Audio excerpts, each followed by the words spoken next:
शांति अपने दोनों बच्चों गुड्डू और गुड़िया को लेकर अपनी माँ के घर जा रही थी। गर्मियों की छुट्टियां शुरू हो गई थीं और उसके बच्चे हर साल की तरह अपनी नानी के घर जाने के लिए बहुत खुश थे। बड़ी अजीब बात है ना माँ, हर साल तो हमारी छुट्टियां होने से पहले ही नानी हमें इतने फोन करती थी कि जल्दी से आ जाओ, जल्दी से आ जाओ, लेकिन इस बार उन्होंने एक बार भी हमें फोन नहीं किया। हाँ माँ, ऐसा क्यों? क्या नानी हमसे नाराज है? अरे नहीं नहीं बच्चों, ऐसा कुछ भी नहीं है। अभी हम लोग नानी के पास जाएंगे ना, तो वो हम सबको देखकर बहुत खुश हो जाएंगी। थोड़ी देर में वो सब अपनी नानी के घर पहुंच गए। शांति ने अपने घर का दरवाजा खटखटाया, लेकिन बहुत देर तक उसकी माँ घर से बाहर नहीं आई। अरे ये क्या, माँ दरवाजा क्यों नहीं खोल रही हैं? क्या वो घर पे नहीं है? वैसे भी हमने उन्हें अपने आने के बारे में बताया नहीं था। ये देखकर गुड्डू और गुड़िया जोर जोर से दरवाजा खटखटाने लगते हैं। नहीं नहीं माँ, वो देखो ना, दरवाजा बाहर से नहीं बंद है।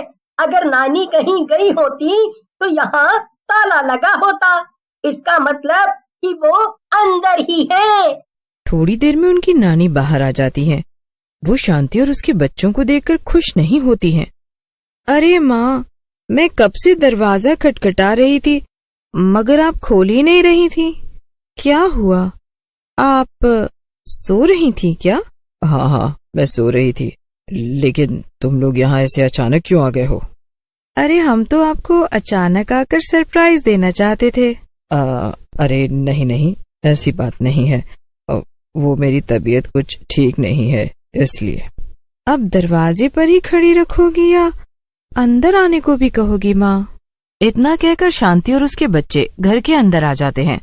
उनकी नानी बिना किसी से कुछ बात किए अपने कमरे में चली जाती है। माँ, कुछ तो गड़बड़ जरूर है। नानी को कुछ न कुछ तो हुआ है, वरना वो ऐसे बर्ताव नहीं करती। हाँ गुड़िया बेटा, अब तो मुझे भी कुछ अजीब सा लग रहा है। खैर तुम दोनों हाथ मुंह धो लो, मैं कुछ खाने को देती हूँ। शांति अपनी माँ के कमरे में जाती है और देखती है कि पूरे कमरे में बहुत गंदगी फैली हुई थी और उसकी माँ चुपचाप बिस्तर में लेटी हुई थी। ये सब क्या है माँ? आप तो कभी भी कमरे को इतना गंदा नहीं रखती थी, तो फिर ये अचानक से आपने इतनी गंदगी क्यों फैला रखी है? अरे मेरा घर है, मैं इसे जैसे चाहे रखूं, उससे तुझे क्या? ये क्या माँ, मैं इतने दिनों बाद आई हूँ और आप मुझसे ऐसे बातें कर रही हैं। देखो मेरी तबीयत कुछ ठीक नहीं है, अब तुम यहाँ से जाओ, बाद में आना।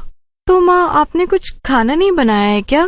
क्यों, तूने मुझे आने से पहले बताया था क्या, जो मैं तेरे लिए 56 भोग बना के रखती? जा यहाँ से, मैंने कुछ नहीं बनाया है। शांति चुपचाप वहाँ से दुखी होकर चली जाती है। वो रसोई में जाकर अपने बच्चों के लिए कुछ खाना बनाने लगती है। न जाने माँ को क्या हो गया है, पहले तो उन्होंने कभी भी मुझसे ऐसे बात नहीं की। अगर उन्हें किसी बात की नाराजगी है तो मुझसे कहना तो चाहिए। ऐसे नाराज रहकर भला क्या मिलेगा? शांति खुद से ही बातें कर रही थी कि तभी उसे गुड्डू और गुड़िया के रोने की आवाज आती है। अरे ये क्या, ये बच्चे क्यों रो रहे हैं? इनका फिर से आपस में झगड़ा हो गया है क्या? शांति भाग के जाती है और देखती है कि गुड़िया एक तरफ गिरी पड़ी है और रो रही है, वहीं दूसरी तरफ गुड्डू को उसकी नानी ने पकड़ रखा था। माँ, ये आप क्या कर रही हैं? शांति जाकर गुड्डू को बचा लेती है। तभी उसकी माँ गुस्से में बोलती है, तूने अपने बच्चों को तमीज नहीं सिखाई है क्या? मैंने इनको साफ साफ मना किया था कि कुछ भी हो जाए ये ऊपर मेरे कमरे में ना आए, लेकिन इन्होंने मेरी बात नहीं मानी।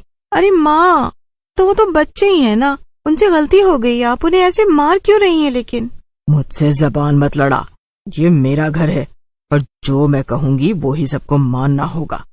इसलिए अब अगर किसी ने भी मेरा कहा नहीं माना तो उसकी खैर नहीं। इतना कहकर शांति की माँ गुस्से में वापस अपने कमरे में चली गई। शांति और उसके बच्चे ये सब देखकर बहुत परेशान थे। माँ, मुझे यहाँ नहीं रहना है, चलो हम वापस अपने घर चलते हैं। हाँ माँ, यहाँ से चलो। नहीं बच्चों, ऐसे नहीं बोलते। नानी माँ तुम दोनों से बहुत प्यार करती है ना, तो क्या वो तुम पे थोड़ा सा गुस्सा भी नहीं कर सकती? नहीं माँ, वो हमारी नानी माँ। ये तुम क्या कह रहे हो गुड्डू? गुड्डू की बात सुनकर शांति दंग रह जाती है। बेटा, मुझे भी कुछ समझ नहीं आ रहा कि तुम ये क्या कह रहे हो, जरा ठीक से तो समझाओ। माँ, मैं और गुड़िया खेल रहे थे और खेलते खेलते हमारी बॉल नानी के कमरे में चली गई थी। जब हम उसे लेने गए तो हमने देखा कि नानी के कमरे में एकदम अंधेरा था। फिर गुड़िया ने कमरे की लाइट जला दी और नानी वहाँ नहीं थी। क्या? तो फिर कहाँ थी? माँ, नानी की जगह कमरे में एक डरावनी सी चुड़ैल थी और वो छत की दीवार पर उल्टी लटक रही थी। क्या? हाँ माँ, और फिर हम दोनों वहाँ से चिल्लाकर भागे, लेकिन तभी कमरे से नानी बाहर आ गई और वो हमें मारने लगी। माँ, हमें पूरा यकीन है कि वो हमारी नानी नहीं है। बच्चों, अगर तुम दोनों सच कह रहे हो तो तुम्हें यहाँ नहीं रुकना चाहिए। यहीं पास में तुम्हारी बरखा आंटी का घर है ना, मैं तुम दोनों को वहाँ छोड़ाती हूँ। फिर मैं बरखा आंटी के साथ यहाँ आकर देखूंगी कि आखिर मामला क्या है। ठीक है माँ, लेकिन आप भी अपना ध्यान रखना। बरखा शांति के बचपन की दोस्त थी और वो उसके घर के पास में ही रहती थी। शांति बच्चों को बरखा के घर लेकर जाती है और उसे सब बता देती है। क्या बात कर रही हो शांति? अगर तुम्हारी माँ के अंदर सचमुच में कोई चुड़ैल घुस गई होगी तो हम क्या करेंगे? मुझे तो कुछ भी समझ नहीं आ रहा बरखा। अब मैं क्या करूं? कैसे बचाऊं माँ को? हमें जल्दी ही कुछ करना होगा, वरना वो चुड़ैल उन्हें छोड़ेगी नहीं। तभी बरखा का पति शांति से कहता है, शांति, वैसे मेरे हिसाब से हमें तुम्हारी माँ पर कुछ समय नजर रखनी चाहिए। शायद इससे हमें पता चल जाए कि वो चुड़ैल तुम्हारी माँ से क्या चाहती है। ऐसे हम वहाँ सीधे जाएंगे तो चुड़ैल हमें देख लेगी और हमें पता भी नहीं चल पाएगा कि वो क्या चाहती है। ठीक है, फिर चलो चलते हैं। बरखा, तुझे याद है ना कि मेरे घर के पीछे में एक खुफिया दरवाजा है जिससे हम आसानी से घर के अंदर जा सकते हैं और माँ को पता भी नहीं चलेगा। हाँ, याद है ना, जब भी हम देर तक पार्टी करके घर लौटते थे तब तो उसी दरवाजे से अंदर जाती थी ताकि आंटी को पता ना चल सके। हाँ, अब जल्दी से चलते हैं बरखा। ये हंसी मजाक करने का वक्त नहीं है। मुझे माँ की बहुत चिंता हो रही है, उनकी जान खतरे में है। शांति और बरखा शांति के घर चले जाते हैं। शांति फुसफुसाते हुए बरखा से कहती है, चलो बरखा, ऊपर चलते हैं माँ के कमरे में। हाँ, ठीक है, चलो, मगर बिल्कुल भी शोर मत करना। हमें चुपचाप जाकर पता करना पड़ेगा कि आखिर वहाँ हो क्या रहा है। वो दोनों अपनी माँ के कमरे तक पहुँचती हैं और तभी उन्हें कुछ आवाजें सुनाई देती हैं। एक आवाज काफी डरावनी थी और दूसरी आवाज शांति की माँ की थी। तुम्हें तो मेरा शरीर चाहिए था ना, तो ले लो, मगर तुम मेरे बच्चों को नहीं मार सकती। तुम बार बार उन्हें क्यों नुकसान पहुंचा रही हो? आखिर ये करके तुम्हें क्या मिल रहा है? नहीं, अब तो मैं उन्हें भी मारूंगी। वैसे भी एक बार मुझे तेरा शरीर मिल जाए फिर मैं बहुत ज्यादा ताकतवर हो जाऊंगी। बस आज रात तक का इंतजार है। आज रात को ही मेरी मौत हुई थी।